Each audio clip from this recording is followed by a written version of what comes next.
ભાવનગર મહાનગરપાલિકા દ્વારા દબાણ હટાવ કામગીરી શહેરના કાળિયાબીડ વિસ્તારમાં ડિમોલેશન કરાયું। ખાનગી સ્કૂલે કરેલા દબાણને તોડી પાડવામાં આવ્યું। ગેરકાયદે ઊભી કરેલી દિવાલને તોડી પાડવામાં આવી।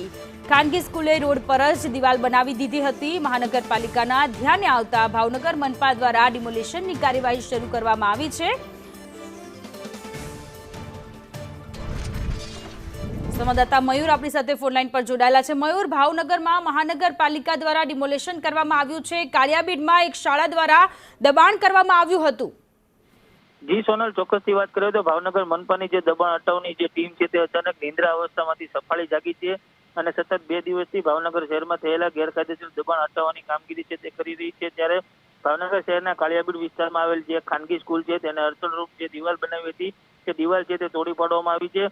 ખાનગી સ્કૂલ દ્વારા જે રીતે કહી શકાય કે રોડ ઉપર છે તે ગેરકાયદેસર દિવાલ બનાવવામાં આવી છે। જે મનપાના જાને આવતા આ દિવાલ છે તે તોડી પાડવામાં આવી છે। મનપાના મસ્ત મોટા દબાણનો જે કાફલો છે તેની સાથે જેસીબી વડે છે તે ગેરકાયદેસર દિવાલ છે તે તોડી પાડવામાં આવી છે। સોનલ, જી આભાર તમામ વિગતો માટે।